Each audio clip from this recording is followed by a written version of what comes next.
Ricardo, Olá, Marina. olá, que bom, hoje é um privilégio estar aqui. Obrigado. Para poder, de alguma forma, rever contigo os últimos 20 anos, estes 20 anos maravilhosos. É verdade. Quando começaste no mercado imobiliário ainda não existiam smartphones, certo?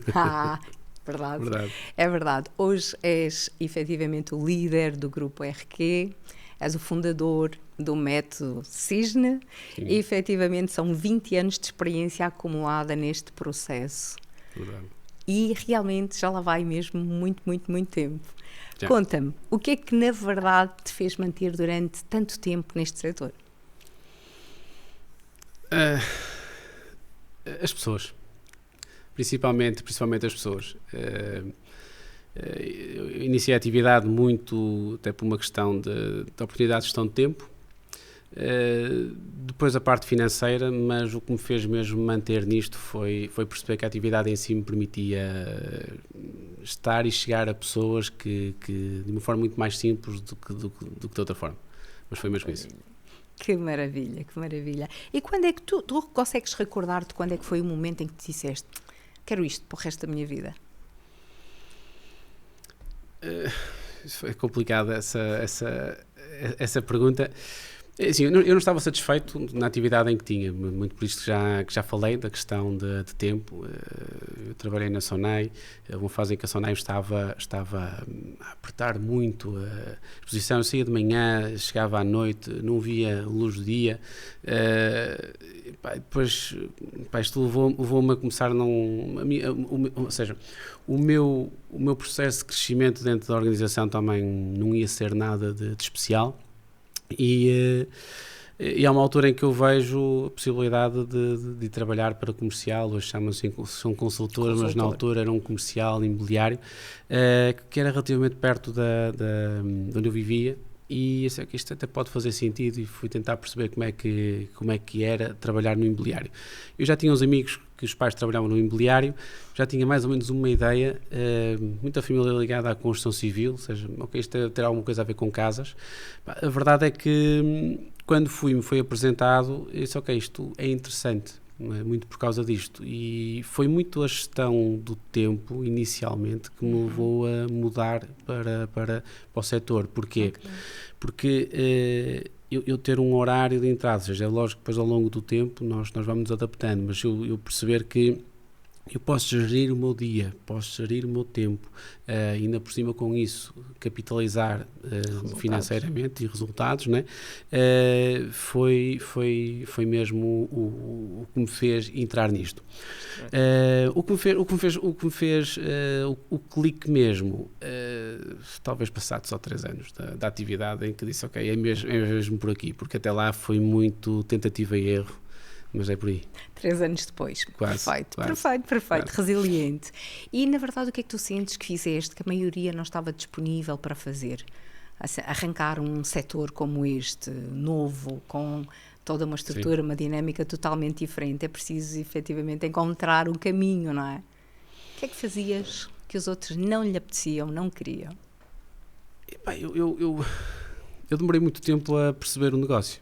Eu entrei na atividade, demorei muito tempo. Não 3 anos, mas demorei muito tempo. Eu demorei 6 meses a fechar o meu primeiro negócio. Depois tive 6 meses a tentar recuperar algum prejuízo. O meu segundo ano de atividade, eu ainda hoje tenho que agradecer ao meu diretor na altura, porque não me deixou desistir, porque a Sonai tinha a porta aberta para voltar para lá e equacionei na altura a possibilidade mas a verdade é que ele disse-me na altura uma frase que nunca mais me esquece, que é, já semeaste tanto, agora vais ter que colher. E esse ano seguinte, ou seja, os resultados, já dupliquei os resultados, e no meu terceiro ano quadripliquei os resultados que tinha tido até então. Por isso é que eu digo, a partir daí foi o clique. Mas a verdade, o que é que eu fiz? Eu quando comecei a perceber que este negócio de facto era um negócio de pessoas, e com quanto mais pessoas eu pudesse falar, mais resultados poderia ter, foi de facto o que eu comecei a fazer. Eu tinha a minha rotina de trabalho e a prospecção porta a porta, que hoje quase não se usa, mas que eu ainda acredito bastante na rapidez de conseguir chegar ao resultado, chegar ao cliente, chegar à pessoa. Eu palmilhei muito, eu trabalhei muito, eu bati muita porta, ou seja, eu conhecia a minha zona de trás para a frente para trás. Eu comecei a trabalhar a zona de Miramar, em Gaia, e o meu trabalho era ir à reunião matinal, e depois a partir daí era o dia, de facto, na rua, era eu que geria o meu tempo, mas pessoas. E a partir daí comecei a criar a minha carteira de clientes, a minha carteira de angariações, que começaram a sustentar os meses e os anos daí para a frente. Muito bem. Então a tua rotina estava muito bem definida. Os teus dias começavam com o teu briefing diário. Sim, e era. Prospecção. Era prospecção, por consequência depois uns telefonemas, por consequência as reuniões, as angariações, depois visitas, pronto, passava muito por isso. Extraordinário. E na verdade então sentiste o teu primeiro sim quando começaste a duplicar, triplicar, quadriplicar resultados. Foi. E como é que tu reagiste quando tu sentiste que, caramba, não conhecia esta área e agora estou tão apaixonado? Isto foi basicamente no meu terceiro ano eu comecei a perceber uma coisa que era a leitura de métricas, não é? Que até então eu não fazia, ou seja, eu comecei a perceber que se eu fizesse determinadas tarefas determinadas vezes isto vai dar resultado. Por isso é que eu digo, quando eu comecei a perceber o negócio, comecei-me a apaixonar cada vez mais por ele, porque percebi que se eu depositasse determinada energia em determinada tarefa, aquilo vai dar resultado, obrigatoriamente. Mas foi muito por aqui, foi mesmo perceber que as métricas neste negócio são muito importantes, o accountability, nós percebemos que temos determinadas tarefas para desempenhar ao longo do dia. Se não colocarmos os tijolos todos ao final de um dia, a parede vai ficar fraca. Então não, temos de trabalhar mesmo para isso. Custar, às vezes posso precisar de mais de 1 hora, posso precisar de mais de 2, mas aquele número, não é, para eu conseguir manter o meu negócio de pé, era muito importante. A base, sem dúvida. A base tinha que ser feita, não é? Para realmente depois o resultado ser recorrente. Sem dúvida. E os teus rácios, as tuas taxas de conversão bem sabidas, bem percebidas, para poder saber. Vou apostar aqui, vou ter este resultado. Perfeito. Eu sabia que fazia aquele determinado número, fui aprendendo. Fui sempre muito curioso também, e ainda continuo a ser. Ia perguntando a quem já estava há mais tempo na atividade, como é que fazia, como é que se orientava. Pronto, de facto a empresa deu-me uma orientação muito de base, mas depois foram as pessoas, mais uma vez, que me foram ensinando, como fui apanhando daqui, fui apanhando dali, e na prática criei a minha forma de trabalhar, a minha forma de estar no mercado, não é? Apanhando daqui, juntando experiências, e fui conseguindo ter desenvolvendo a tua metodologia. Exatamente. Já vou fazer-te mais perguntas sobre essa metodologia. Mas olha, nem sempre foram assim tempos bons, também tiveste momentos de maior desafio, pelo menos 3 grandes crises passaste. Uma sanitária, outras económicas. É verdade. Como é que foi? Como é que foi a adaptação a esses momentos? Assim, a primeira grande crise, que foi o subprime, eu não tinha comparação. Basicamente eu ouvia quem já estava no mercado, outros players no mercado há muito tempo, falar sobre a crise e o que era, isto e aquilo. Para mim era tudo novidade. Esta foi uma crise difícil, porque foi muito rápido a minha entrada e depois o subprime, ou seja, a banca a ajudar e a alavancar os negócios e as pessoas e as famílias a comprar em casa, e de repente a banca deixa de emprestar dinheiro. E aquela ideia de que o mercado está sempre a valorizar e afins, ou seja, que era uma ideia que tinham sido passada, não é? Pré-concebida, de repente nós começamos a perceber que uma casa que supostamente valia 100, começas a receber propostas de 50. Tinhas um comprador para 20 casas. Mas pronto, adaptas-te. Ou seja, e foi um bocadinho isto. Ou seja, a crise subprime para mim não foi, ou seja, foi boa por um lado, porque acho que se calhar trouxe alguma disciplina ao mercado na altura, e voltamos a reeducar, porque as coisas, pelo que eu percebia do que era feito antes, não estava muito bem definido. A partir daqui começou a haver alguma regulamentação, bancos de Portugal, ou seja, as pessoas começaram a ficar um bocado mais educadas. Sim, um compromisso maior, um envolvimento maior, a necessidade de ter sinais e créditos diferenciados, não era emprestar para tudo. Foi uma mudança de mindset, certo? Foi mesmo. Dos clientes? mas dos clientes essencialmente nossos. sentiste uma Sim. mudança tua. Sim. Tiveste que olhar de uma forma diferente para o negócio para que ele Sim. pudesse continuar, e para que tu pudesses continuar ativo e relevante nesse mercado. E acredito que o facto de eu ter estado na marca que estive, então ajudou muito. Ajudou muito o mercado, ajudou muito a mim, também porque, de facto, orientou-me bastante. Claro que Depois sim. tivemos a crise depois fizemos um Covid. O Covid foi, mais uma vez, foi reinventar. Nós temos que nos reinventar um bocadinho e perceber que ok, se não dá para um lado vai ter que dar para o outro, e a verdade é que fechamos bastantes negócios na altura do Covid também. Depois vem a crise agora da guerra e afins, mas a verdade é que o mercado tem sido, pelo menos em Portugal, tem sido altamente resiliente e eu posso dizer que os meus resultados têm aumentado todos os anos, graças a Deus. Tem-se adaptado perfeitamente, sem não é? dúvida, sem dúvida. A verdade é que qual delas é que tu sentiste um pouco mais difícil, mais desafiante? Elas tiveram desafios diferentes, necessidades de adaptação, quer operacionais, quer de mindset diferentes, a forma de pensar, a forma de efetivamente... O Covid foi complicado. O Covid foi complicado. Cada uma teve a sua... Foram todas diferentes umas das outras, não é? Mas o Covid foi, lá está, as zonas sanitárias, não conseguimos sair de casa, não conseguimos fazer visitas. Isto é um negócio em que nós temos que ir para a rua para mostrar casas, temos que ir para a rua para reunir com pessoas, não é? Mas a verdade é que o Covid também provavelmente trouxe coisas boas.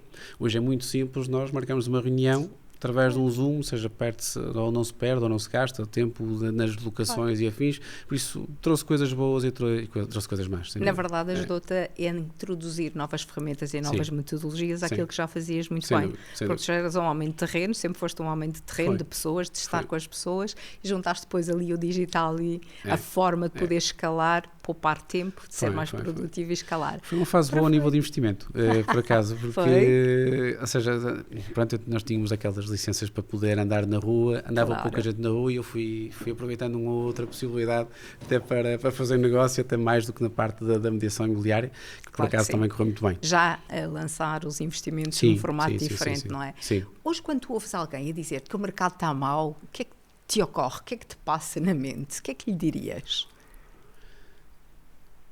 Faço sempre esta pergunta, mas está mal porquê? Não é?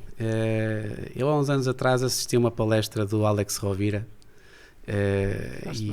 e esta frase que ele me disse na altura marcou muito, que é: crise vem de crisálida, crisálida vem de oportunidade. Por isso em todas as crises há oportunidades. E eu disse, ok, se está mal porquê? Então se não dá por um lado, tenta encontrar uma saída, tenta ir por outro lado. Claro. E a verdade é que ao longo dos anos fui-me mexendo e motivando muito através disto, porque voltamos à crise subprime. Aí não se vendem casas, ok, não se vendem casas por 100, mas se calhar vendem-se casas por 50. Tens que fazer um trabalho diferente para melhorar o valor. Exatamente. Vamos a um Covid, ou seja, chegamos a um Covid, ok, mas eu não consigo vender casas porque as pessoas não estão a comprar casas. Estão. Ou seja, estão a comprar casas diferentes. Olha, vais vender um apartamento e vais comprar uma casa porque não sabes quanto tempo é que isto vai durar e vais ter uma casa com espaço exterior, não é? Claro. Por isso, acho que é tudo uma questão de nós nos adaptarmos. As pessoas criam muitas crenças, muitas vezes. Eu próprio crio crenças, mas às vezes a crença de que isto está mal e vem uma crise e não sei o quê. Uma incapacidade de criar novas oportunidades, não é? E olhar para novas soluções. Eu lembro-me sempre de Portugal em crise. Meu pai trabalhou na construção muitos anos, teve empresa própria, inclusive, ou seja, lembro do meu pai, mesmo nos anos prósperos, dos anos 90, dizer que Portugal estava em crise, não é? Ou seja, com carradas de dinheiro a entrar da União Europeia aqui em Portugal. Por isso, eu acho que é mindset, é mesmo isso. Então, na verdade, já provaste ao longo de todo o teu percurso que efetivamente tens essa resiliência muito desenvolvida, essa capacidade de diagnosticar o mercado, olhar para o mercado e transformares aquilo que são patinhos feios em oportunidades. É verdade, em grandes cisnes, em soluções rentáveis. E eu gostava muito que pudesses partilhar aqui connosco um bocadinho sobre como é que foi começar a investir por conta própria, os teus primeiros investimentos. Sim. E porque é que decidiste ir por essa linha? Já trabalhavas mediação, não é? Portanto... Olha, isto foi, Maria, isto foi para em 2016, começa-me a entrar uma ideia na cabeça de caramba, como é que eu posso transmitir confiança a um investidor de que é um bom investimento se eu próprio nunca fiz nenhum? Eu já tinha muitos anos de mediação, e como é que é possível eu não tenho um investimento. Claro. Não provei, não é? Claro. O sabor de investir, de comprar, o risco, não é? Claro. O assinar uma escritura. E isto andou ali há algum tempo, até que surge a possibilidade. Eu tinha prometido arrendar um apartamento, comprar, neste caso, com um arrendamento, com promessa de compra, de um apartamento que ainda hoje tenho. E só que vai ser este o meu primeiro passo. Vamos experimentar. Estávamos em 2014 mais ou menos, ou seja, por isso eu só comprei passado 3 anos. Até que chegou um momento em que o Lúcio na altura me diz: Ricardo, preciso mesmo de vender o apartamento. E eu disse: ok, olha, vai ser agora, vamos avançar com a escritura. Mas estive ali naquela, vai, não vai. E comprei numa perspectiva de, eu tenho que arranjar forma de, quanto mais não seja, arranjar aqui um compromisso. Ou seja, investir aqui, ou seja, ter aquele compromisso de depositar ali aquele dinheiro. No limite, ou seja, vou ficar com o apartamento, se o mercado não valorizar, e assim, porque isto a verdade é que o mercado valorizou e cresceu muito, mas na altura ainda estava muito parado, muito instável. Então resolvi investir naquele apartamento, porque eu sabia que já me tinha acontecido quando os 2010, ou seja, foi a altura em que eu comprei o meu primeiro grande carro, grande asneira, porque gastei muito dinheiro no carro, depois de arranjos e afins, e basicamente perdi muito dinheiro. Desvalorizou. Muito, desvalorizou mesmo muito. Então cheguei àquela ideia: ok, olha, se eu tiver aqui algum dinheiro ou mais dinheiro disponível, muito provavelmente vou cometer o mesmo erro e dizer: mas eu não quero isto, quero começar a investir. Eu li O Pai Rico, Pai Pobre nessa altura, do Robert Kiyosaki. E a verdade é que aquilo, ok, tem que ser agora. Aquela já ideia de eu não ter investimento, falar de investimento, ok, e comecei por ali, muito numa perspectiva de que é a minha casa. Mas foi na altura em que eu saio de Espinho para Aveiro e passado pouco tempo, ou seja, como não estava a usar o apartamento, coloquei no mercado de arrendamento, e ainda hoje está, verdade, ainda hoje tenho esse apartamento, e a partir daí comecei, ou seja, de uma forma quase, ou seja, sei que em 17 não fiz mais nenhum investimento, em 18 comprei 2 casas, uma ainda tenho, entretanto outra fui vendendo, em 19, ou seja, já fui comprando com muito mais ritmo, e hoje já na altura tu selecionavas o tipo de imóveis que procuravas, ou era mais pelo negócio? Como é que tomavas essa decisão? Muito bom negócio. Tinha que ser um muito bom negócio. E já usavas alguma metodologia mais consciente? Não era um muito bom negócio, não dizia aquela ideia de um muito bom negócio. Era muito pegar, analisar, perceber um bocadinho a zona, ou seja, eu estava muito preso ali à minha zona de conforto, que eu conhecia mais ou menos, e ok, eu sabia que mais para um lado, mais para o outro, que poderia ser um negócio interessante. Curiosamente, os primeiros, depois destes 2 que foram feitos em Gaia, os outros foram em Aveiro, curiosamente, que investi. Estava lá a viver, conheci bastante o mercado e acabei por comprar lá, entre Aveiro e Ilhavo. E fizemos esses negócios, mas era muito pelo negócio em si, mas eu aí ainda não estava muito ativo na procura. Eles às vezes iam surgindo. Vinham ter contigo. Era um bocado, olha, se calhar faz sentido olhar para isto. Eu recordo-me que um de Ilhavo, eu tinha feito uma proposta, e o pai disse: não, isto vai ficar para o meu filho, né? Pronto, ok, tudo bem. E passado 1 ano ou 2, o filho liga-me: Ricardo, olha, eu sei que faz com o meu pai, tenho interesse em vender a casa, vamos fechar negócio. E até lhe fiz uma proposta inferior ao que fiz na altura ao pai, e ele acabou por fechar o negócio, e foi um bom negócio que se fez na altura. Mas respondendo à pergunta, nunca foi muito mais por ok, eles iam chegando, não é? Avaliavas, analisavas, parecia-te bem, estava dentro da tua zona de conhecimento, e aí sim uma aposta segura. Então, e hoje, que tipo de imóveis é que procuras hoje? Como é que tu fazes essa seleção hoje? Eu continuo a procurar os mesmos imóveis que já procurava enquanto consultor imobiliário para os meus investidores, que é as casas para restaurar, as casas anteriores a 51, por uma razão muito simples. Eu nunca fui de modas, ou seja, eu foquei-me sempre muito na minha ideia de negócio, na facilidade de criar e ter cash flow no meu negócio, na minha empresa, não é? Rapidez de faturação, e a casa anterior 51 permite muito isto. Porquê? Porque é o tipo de imóvel que, com um aviso prévio à Câmara que se vai fazer uma remodelação, não mexendo em telhados nem alçados, nós vendemos hoje a casa e amanhã começamos a obra. A obra.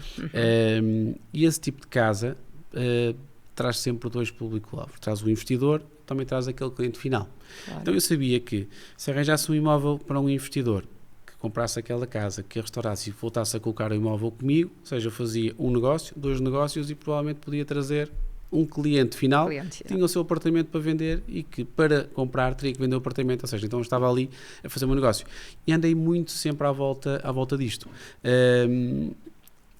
Algumas vezes criticado, porque lá está, mais uma vez, nunca fui de modas, nunca fui aquele consultor de me focar e olhar apenas para o investimento, olhar para as casas de luxo, nunca fui. Com valores mais altos, com não é? valores mais altos, Sim. não é? Recordo-me que uma altura fechei um negócio de um valor muito alto para a época, e quando falo em valor muito alto para a época, estamos a falar em 2010 fechamos um negócio na ordem de 1 milhão, que era muito alto. Fechar um negócio de 1 milhão era uma coisa extraordinária, mas tive 1 ano e meio para receber a comissão. E isso chateou-te? Aquela ideia, incomodado. Foi um bom negócio, ok, pronto, eu sei que não posso parar e tenho que continuar a fechar o negócio, mas tivemos muito tempo para fechar, para receber o dinheiro. Enquanto investidor, é o tipo de imóvel que eu continuo a procurar. Porque é rápido. Não estou pendente de câmaras para tomar decisões se aceitam, não estou pendente de infraestruturas de Portugal, há uma quantidade de burocracias, exatamente, ou seja, que às vezes condicionam e atrasam muito o negócio e o investimento em si. E eu quero rapidez. Às vezes? Ou sempre? Quase sempre, infelizmente quase sempre, quase é verdade. Sempre, não é verdade? E efetivamente tu conheces muito e tens investimentos por todo Portugal, não é? Em todo o país. Mas já começas a ter bem espalhado. Sim. E na verdade, mas muito mais concentrado a norte. Certo. Onde é que tu sentes que é assim a melhor zona para investir hoje? É uma localização específica ou tem critérios e características de escolha específicos? Eu mais uma vez, é uma questão de números. Okay. Atualmente, a emoção já não me leva ao negócio. Consigo ser muito mais racional na análise do mesmo, não é? E o preço final é que tem que bater certo. Ou seja, então, mas temos que fazer as contas ao contrário. Se eu compro X, se vou gastar Y em obra, ok, isto tem que se vender por Z. Se este Z não sair, já prefiro não avançar. Sim. Podemos tentar fazer uma proposta, oferta e afins, mas a verdade é que surgem oportunidades todos os dias no mercado imobiliário. Ainda hoje o mercado está em alta, o mercado cresceu muito ao longo destes últimos anos, mas mesmo assim ainda se conseguem encontrar oportunidades. E por isso é que eu digo, fazer por fazer hoje, já não faço, já penso uma ou outra vez, porque todos os dias me apresentam oportunidades para comprar, mas já não... Mas hoje tu já aplicas o teu método? Hoje tu já em que altura é que sentiste que era necessário mesmo organizar esta informação, este conhecimento, esta experiência, este know-how que tu tens do mercado, em algo que fosse uma metodologia, que na verdade é o teu método de cisne? Este método de cisne vem, lá está, porque eu sempre gostei muito, a maior parte das pessoas diziam que eu só vendia casas velhas, isto e aquilo, e eu comecei muito cedo a dizer, este patinho feio vais ver que se vai transformar num cisne. E às vezes as pessoas, acho que a maior parte das vezes as pessoas ficavam surpreendidas com as transformações das casas. Okay. Recordo-me, o meu escritório, onde eu tenho um escritório e mais 2 casas, esse prédio, a maior parte das pessoas hoje olha para ali e diz como é que isto é possível, não é? Mas é verdade. Eu conheço. E este sentimento de transformação,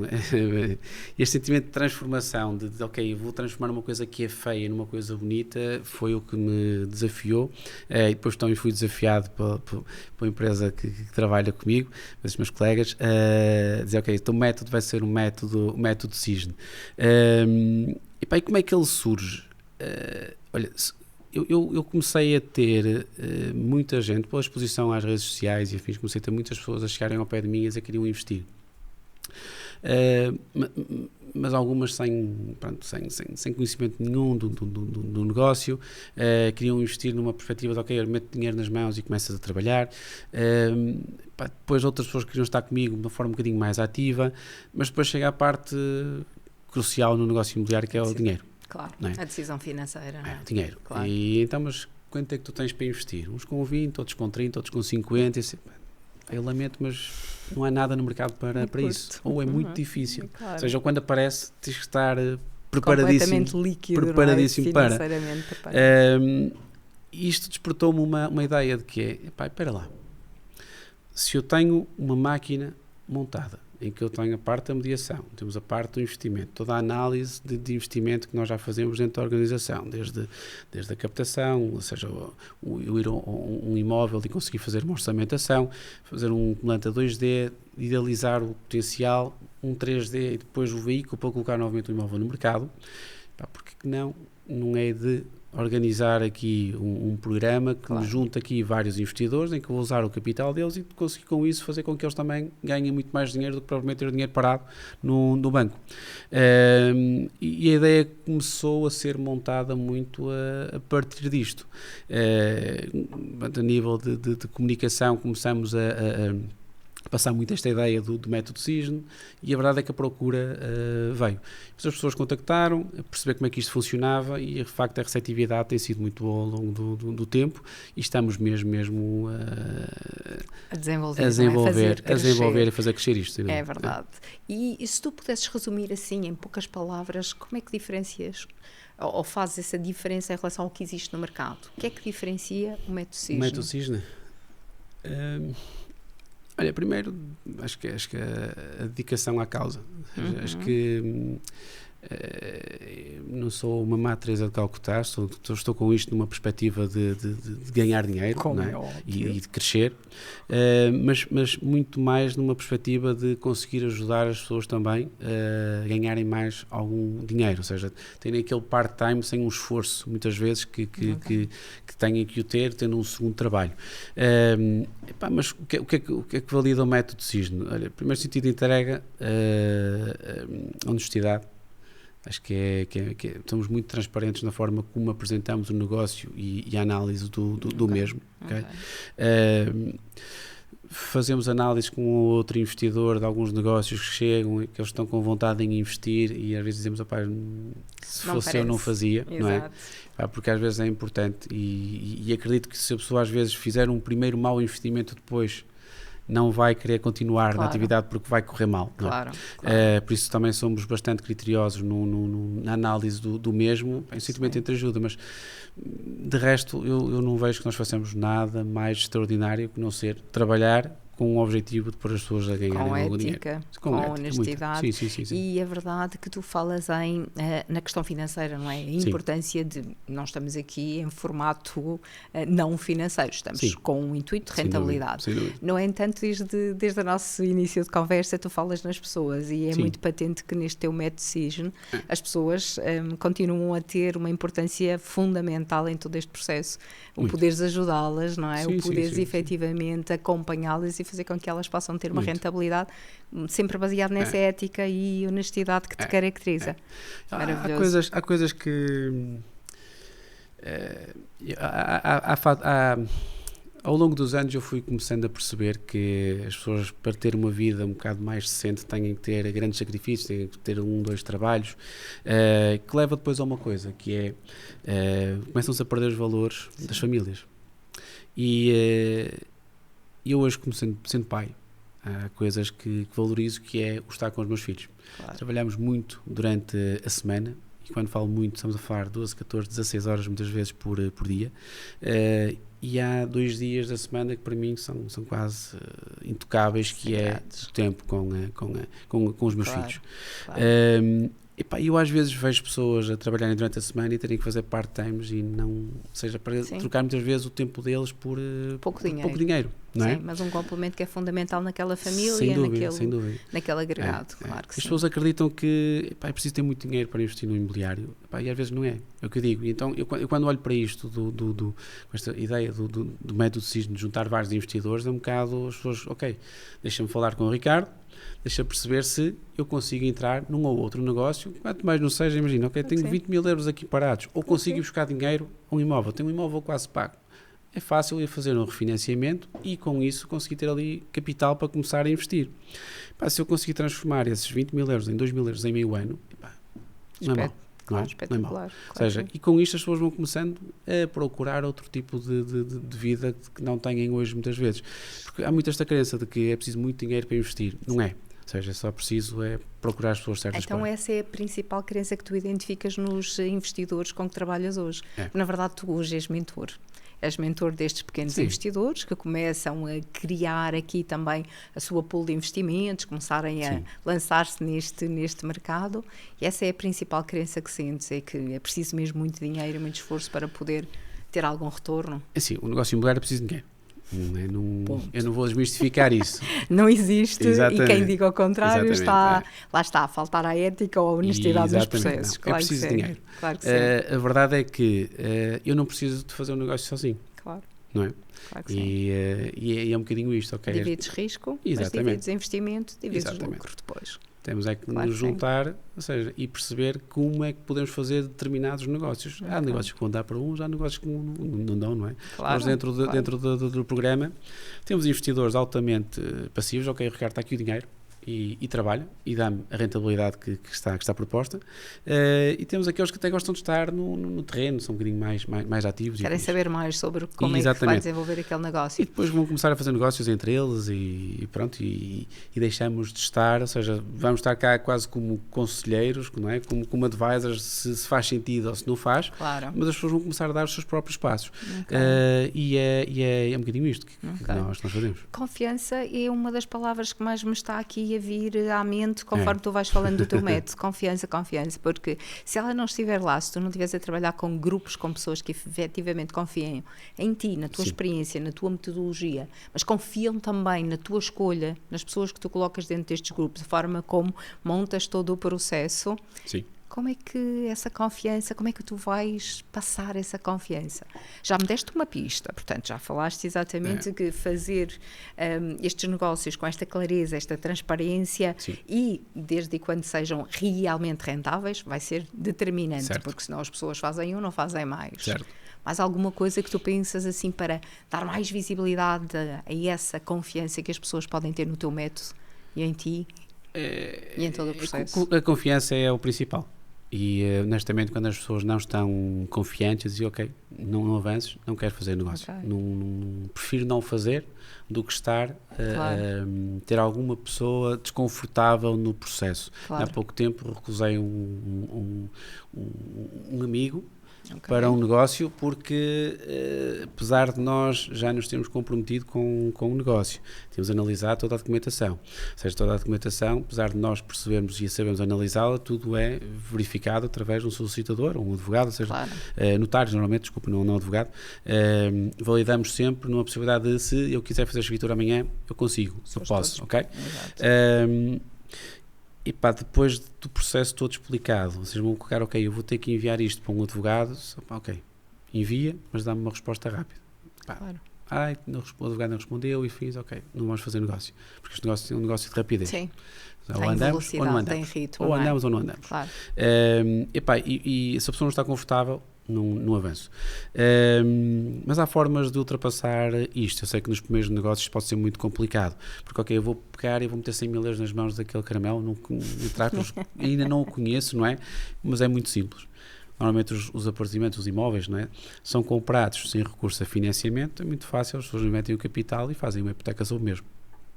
Não é difícil fazer isto.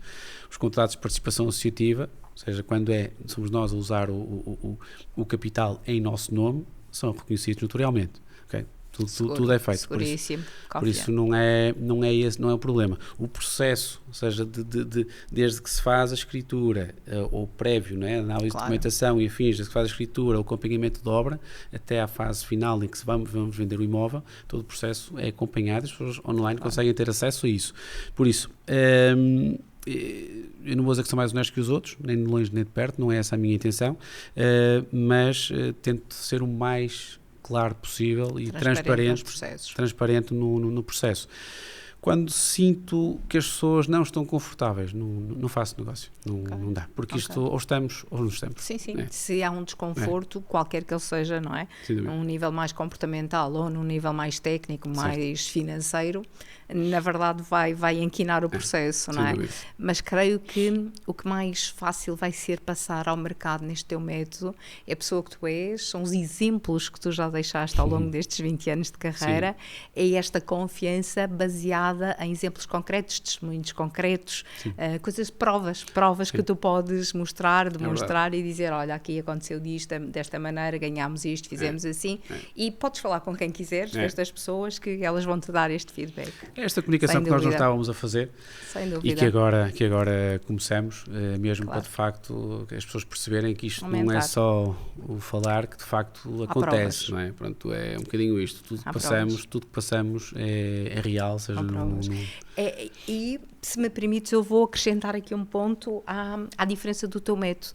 Muitos dos métodos que existem no mercado, eles arrancam com a ideia conceptual, mas depois vão se desenvolvendo com a experiência, com a prática, porque as pessoas não têm essa experiência. O teu método sai da experiência, da prática, do mercado, da tentativa e erro durante muito tempo e muitos negócios, para os teus clientes e depois para ti próprio, para agora poder então ter uma visibilidade mais digital, uma prova social mais consolidada, mas que na verdade no terreno está mais do que provado e comprovado. Sim, é isso? Sim, um bocadinho. Se tivesses que arrancar tudo outra vez, começar do zero, o que é que farias da mesma forma?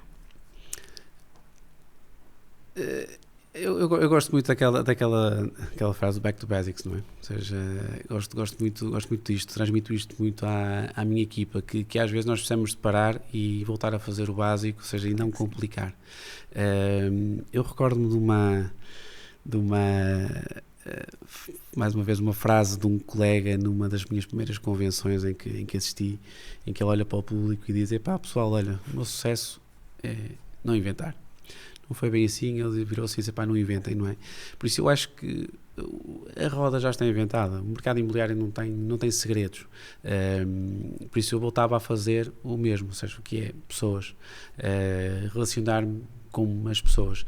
Uma das coisas que eu cultivo sempre e estou sempre a tentar cultivar é estar cada vez com pessoas e cada vez melhor pessoas, pessoas que me puxem, pessoas que me ajudem a querer, exatamente, a acrescentar, não é? Ok, eu quero estar ali. Por isso eu fazia exatamente a mesma coisa, que era se calhar mais rápido, não demorava tanto tempo, não é? Hoje, de facto, já existem redes sociais que também ajudavam um bocadinho mais, claro, não é? A não ser que elas deixassem de existir, claro, mas era isto, ou seja, focava muito nisto. Back to basics. Perfeito, muito bem. Então, e o que é que ainda te surpreende aqui no mercado imobiliário? O que é que depois de tanto tempo ainda te deixa? Uau, isto é possível pela positiva e isto é possível também num processo menos positivo. Muita coisa. No meio uma. Muita coisa. Coisas positivas é acreditar que as pessoas começaram a olhar para o mercado imobiliário como, de facto, um dos motores económicos em Portugal e não somente aquilo que faz basicamente comprar e vender. Exatamente. Porque olhava-se muitas vezes, e quando eu entrei na atividade, quando se falava do setor imobiliário, Deus me livre, okay? Vocês são os culpados disto tudo e afins. Hoje, a grande parte ainda vai olhar para isso, ainda acredita que somos nós, investidores, que especulamos o mercado, e não somos. E aí vai a parte que ainda me surpreende, que é... fala-se tanto, que me surpreende pela negativa, não é? Fala-se muito da crise da habitação, mas a verdade é que continua exatamente tudo igual. Eu acho que muda de governo em governo e as ideias continuam exatamente as mesmas. Eu acho que infelizmente o governo tem sido muito, falando aqui em partidos, PS, PSD ao longo dos anos, e falta aqui algum estadismo nisto, que era, ok, vamos nos preparar para os próximos 20 anos, sejam uns, sejam outros, para os próximos 20 anos na habitação é isto que vai acontecer. E, infelizmente isso não acontece. E deita-se sempre a culpa ao privado, seja como o causador disto tudo. Eu acho impressionante, ainda nos dias de hoje, como é que nós começamos muito esta conversa, não é? Porque é que eu sempre olhei para a casa antiga e não para a construção nova? Muito por causa disto. A burocracia atrasa e arrebenta muito com os negócios e tira os investidores às vezes dos negócios e tira casas do mercado. Claro. Porquê? Porque demora muito tempo. E que as pessoas desistem. Muito tempo. Eu tenho vários casos, mas falo de um caso que está presente num investimento em que estou envolvido. Temos o processo pronto desde setembro do ano passado, ainda não temos licença de utilização. Não é normal. E a verdade é que isto, quer queiramos, quer não, são menos 9 casas que estão no mercado, que a maior parte delas até é para o mercado de arrendamento. Não é que é um mercado que há crise, muita crise mesmo, mas a verdade é que por não sabemos o quê, papéis, não é? Papéis. Ou seja, as coisas não andam. Sim. Por isso, surpreende-me muito ainda não se ter lá está, otimizado a forma como se faz a gestão da habitação em Portugal. Há tantos anos que falamos do mesmo, há tantos anos que está instalada esta necessidade. Eu ouvi o Camilo Lourenço esta semana e ele disse uma coisa que isto já vem muito, provavelmente vem do tempo de Salazar, mas ele acredita que isto provavelmente já vem desde a Terceira República, não é? Por isso isto não é novidade. Não. E assusta-me isto, que é, ao longo destes anos, nada mudou. Continua tudo igual. A visão de médio e longo prazo não existe e, portanto, o curto prazo é sempre aqui a gerir a escassez. Depois é o investidor, depois é o alojamento local, o culpado. É o encontrar de culpa em vez de um encontrar de solução, não é? Eu recordo-me que em 2010 ninguém queria comprar uma casa no Porto. Eu em 2010, em pleno hora de dia, tinha medo de andar no Porto em determinadas ruas. E a verdade é que hoje andamos nas ruas do Porto com alguma facilidade, muito à custa de quem? Do privado, muito na força do alojamento local, não é? Que de facto ajudou, impulsionou muito o turismo para a cidade. Eu falo de Porto, de Lisboa, exatamente a mesma coisa. Recordo-me de vir a Lisboa também nessa altura e é assustador, não é? Mas a verdade é que nós fomos, por exemplo, eu gosto muito desta ideia, vamos para Alfama, uma pessoa, uma família portuguesa hoje quer viver em Alfama, se calhar não quer. Não tem onde estacionar carros. Mas consegue movimentar-se, consegue sentir segurança. É verdade. Mas não vai querer escolher aquela Exatamente, localização. Não dá. Por isso acho que as cidades em si têm que se adaptar de facto às próprias fisionomias e acho que se culpa muito o privado, ou seja, lá está, os aumentos locais. Sem olhar para... E há muita coisa que podia mudar, por isso a minha ideia é um bocado surpreende. Muita coisa. Te surpreende, não é? Verdade. Muito bem. Tínhamos muita conversa pela frente. É verdade, conversa maravilhosa para rever aqui um bocadinho o teu percurso e ver esta nova etapa do teu percurso, mas estamos mesmo aqui a terminar e eu quero fazer-te assim a última pergunta. O que é que os teus investimentos dizem sobre ti? Também me calhou essa. Também te calha esta. O que é que os meus investimentos dizem sobre mim? Essa é uma boa pergunta. A verdade é que já fiz várias vezes essa pergunta e nunca tinha feito essa pergunta a mim mesmo. A mim próprio. Excelente.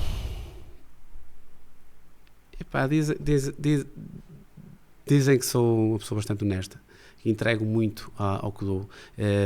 Não foco no lucro, foco no bem-estar, foco no não somente, neste caso, em servir bem, saber que as pessoas vão ficar confortáveis no imóvel que lhes vou entregar, e é um bocadinho isto, ou seja, é um bocadinho esta ideia de conseguir servir bem.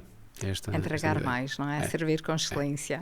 Perfeito, e desejo-te os maiores sucessos a transformar os patinhos feios em cisnes e a ajudares cada vez mais pequenos investidores e grandes investidores a terem esse equilíbrio e essa liquidez financeira, mas também um equilíbrio familiar que tanto procuras. É isso mesmo. Sem dúvida. Obrigada, Ricardo. Obrigado.